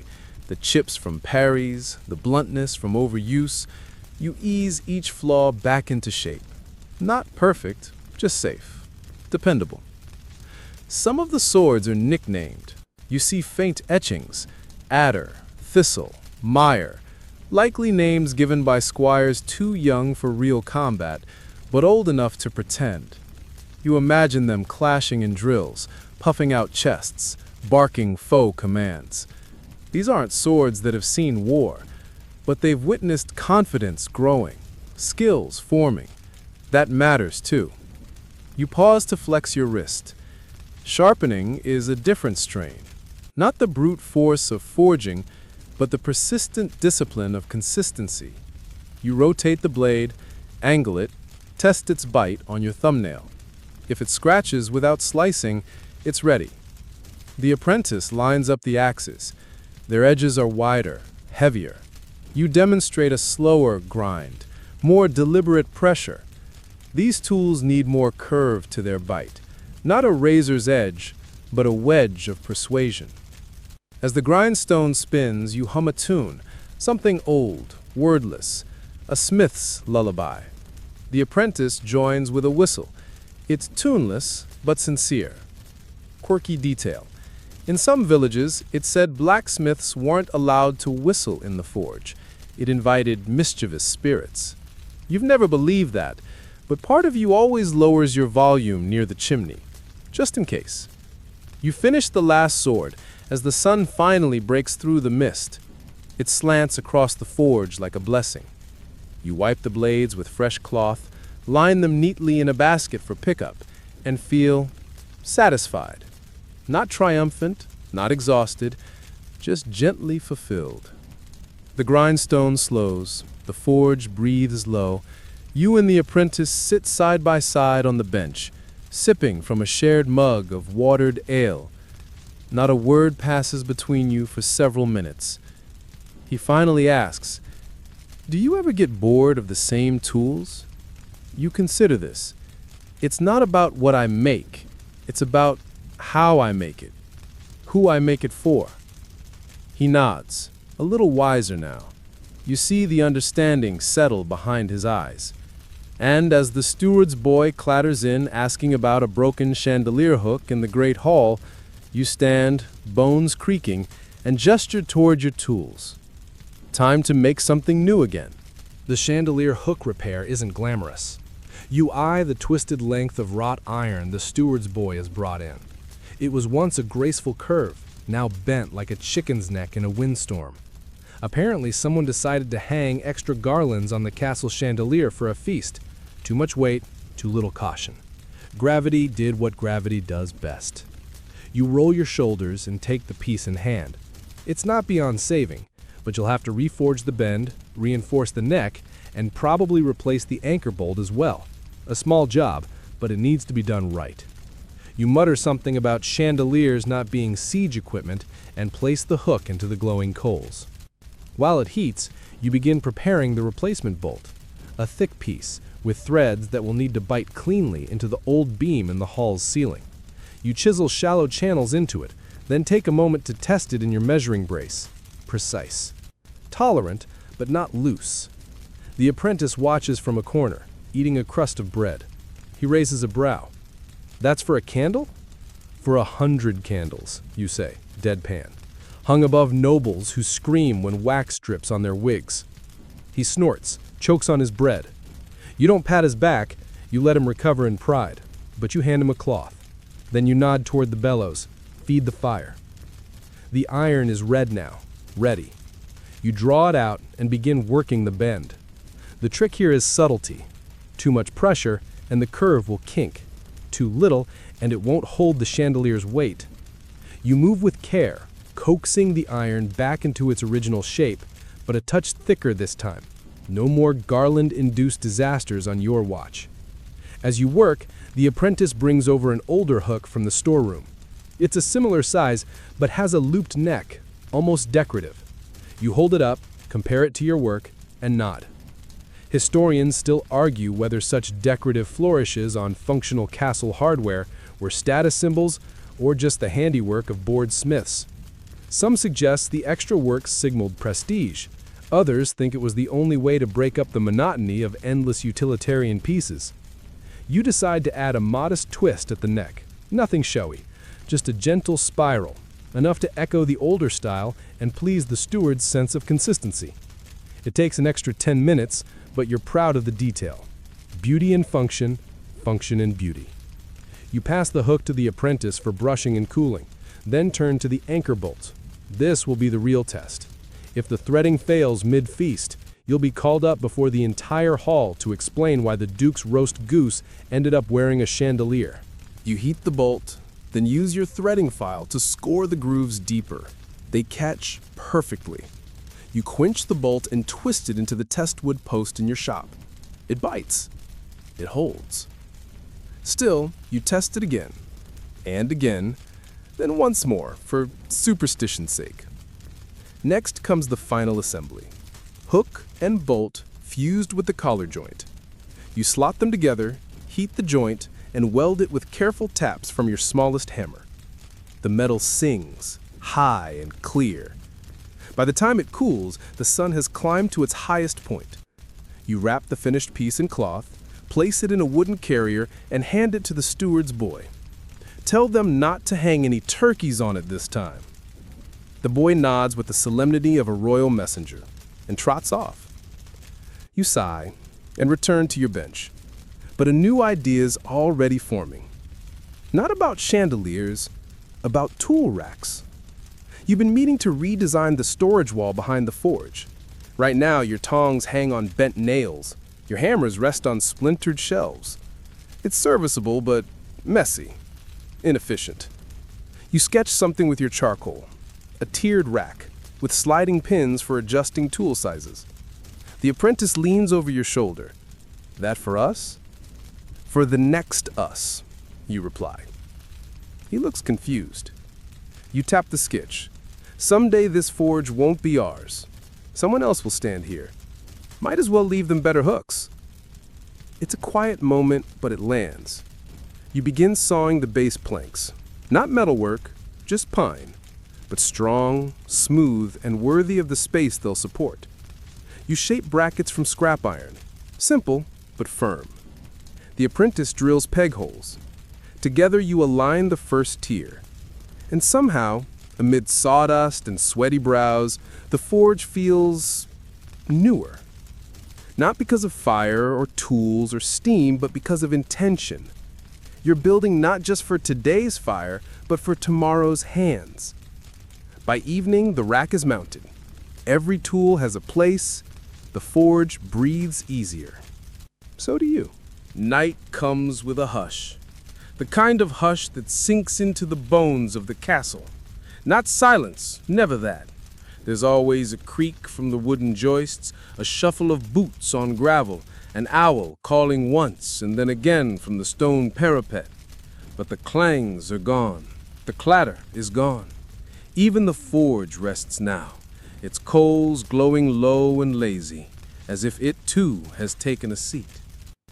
You sit on the old stool by the fire, hands streaked with soot, forearms aching in that honest way they always do.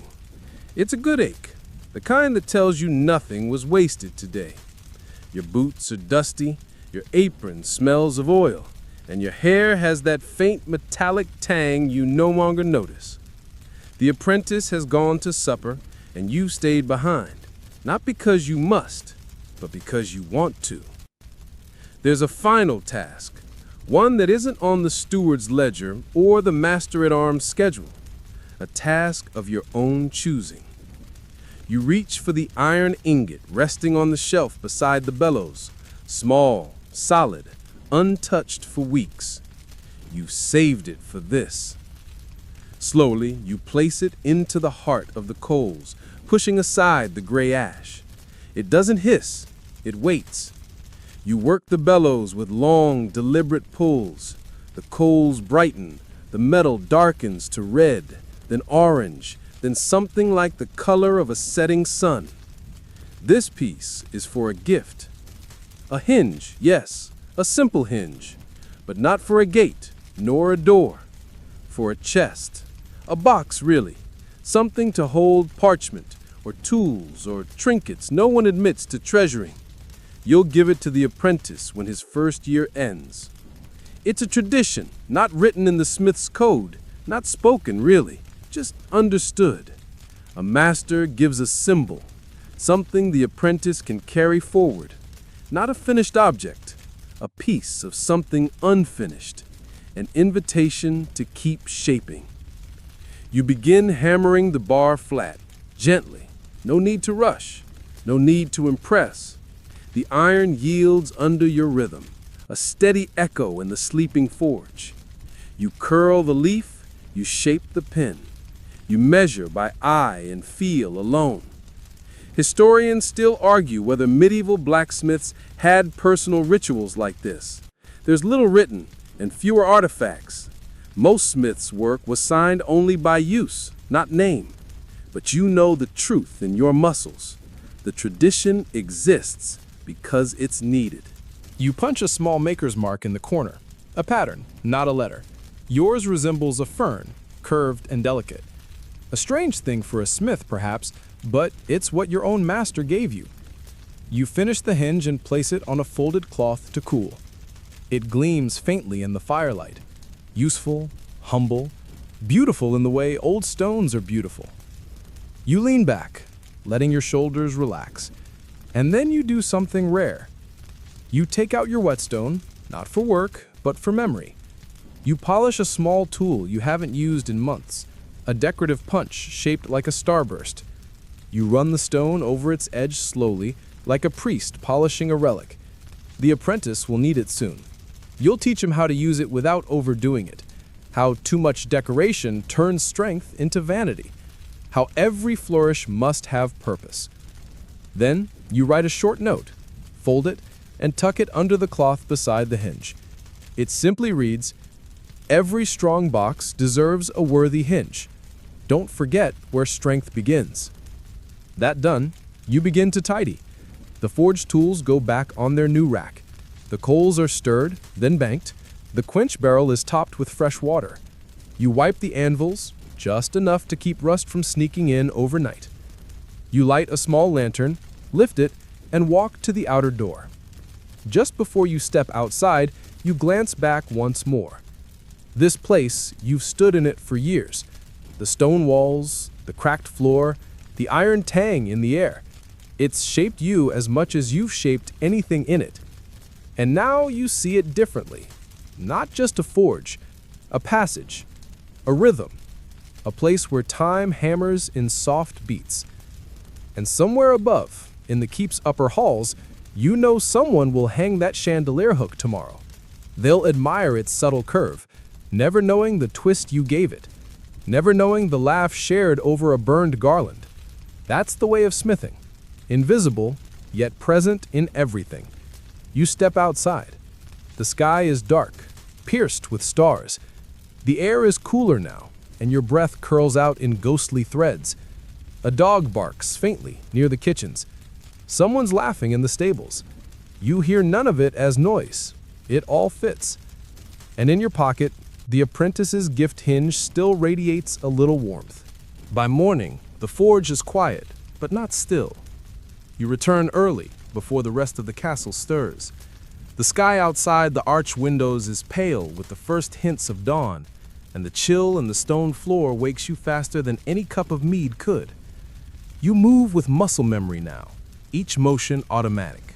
Door latch, oil lamp, coal rake. There's a rhythm in these small rituals, the same rhythm that's carried you through decades of heat and hammer, of clang and hiss, of weight and flame. You light the forge again, not out of necessity, not today. It's your day of rest. But fire, you've come to understand, is a companion more than a tool. You coax it to life slowly, letting the bellows breathe, feeding the coals bit by bit until a soft orange glow hums at the heart of the pit. It's not loud, it's not fierce, just warm, like a whisper held in iron. The apprentice arrives later, still yawning, boots untied. He offers a sleepy nod, then notices the fire. Didn't know we had orders today. You shake your head. We don't. He tilts his head, puzzled. Sometimes, you say, you light the forge just to remind it you're still here. You both chuckle, and he begins sweeping without being asked. That, you think, is progress. You take out a length of scrap rod you've saved, and today, you let the apprentice take the lead. It's his design, a horseshoe with an extra ridge meant for uneven terrain. He's convinced it'll help with the messenger ponies that keep stumbling on the southern trail. You're not so sure, but you let him try anyway. He heats the iron too fast, and it bubbles slightly. You point it out, not harshly, just a raised brow. He grimaces, starts over, more patient this time. As he works, you begin organizing the tool shelf again. You notice the apprentice has added small labels, charcoal-scratched notes above the hooks. Flat tongs, pincer tongs, punch set. It's not pretty, but it's useful. And that's the thing about blacksmithing that outsiders don't always understand. It's not just brute strength.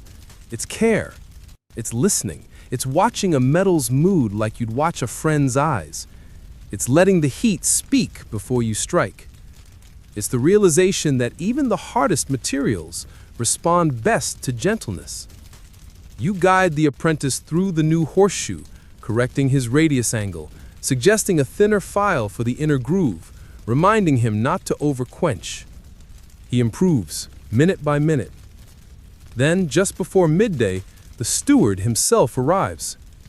He's not a man of the forge. His robes are too fine and his hands too soft, but his respect is genuine. He brings word. The Duchess was pleased with the chandelier hook, even remarked on its elegance. You don't smile, not fully, but you nod, and the steward knows what it means. He also brings something else, a damaged sword from the barracks. Not broken, just worn. The hilt is loose, the fuller filled with grime, and the edge dull as barley bread. You take it in hand and feel its story. A weapon speaks too in its way. You've never used one in battle, but you've held hundreds, and each has a personality. This one is tired, not neglected, just overworked, like a knight who never stopped riding. You begin the cleaning process while the apprentice finishes his project. You strip the hilt, reset the tang, polish the blade. You explain as you work, showing the boy how tension in the grip can affect the whole balance of a weapon. He watches, fascinated. Historians still argue whether blacksmiths in castles were allowed to work on noble blades, or if that honor was reserved for royal forges alone. But in practice, skill often trumped protocol. A good smith was a good smith, noble steel or no. When you finish, the sword gleams like morning frost. You wrap it in cloth and hand it back to the steward with a nod. He leaves, satisfied.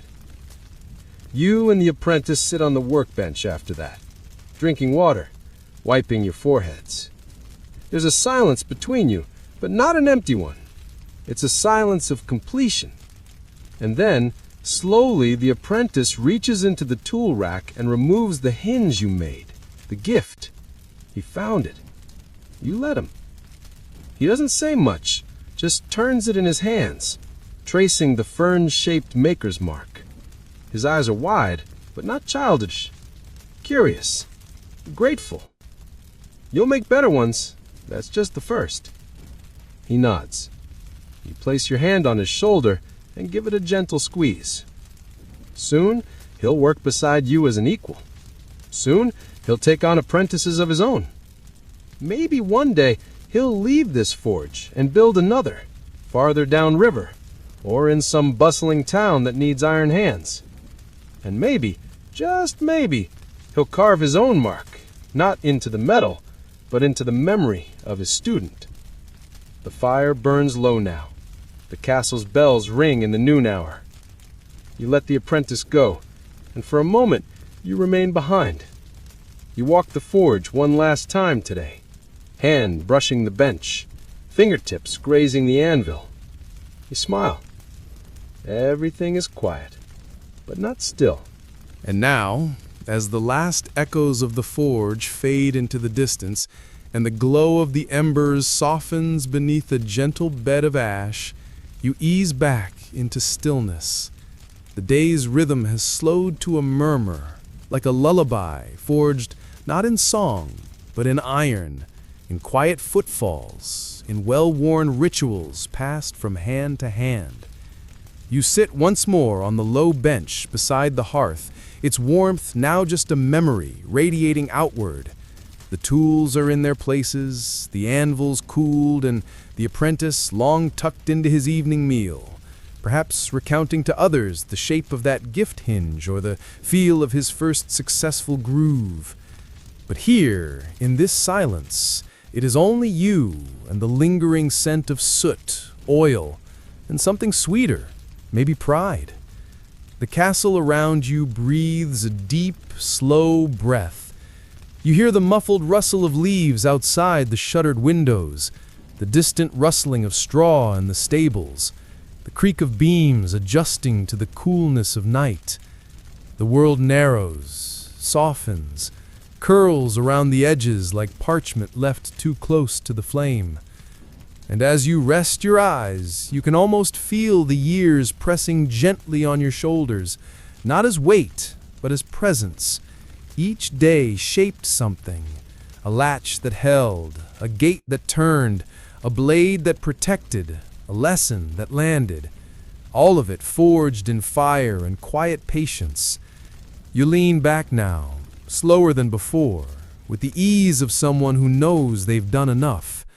The glow from the coals draws long shadows across the floor, and your breath moves in tandem with their flickering light, slow, even, almost musical. There will be more hinges, more students, more mornings where the forge needs you before anyone else, but not tonight. Tonight, the forge sleeps, and so do you.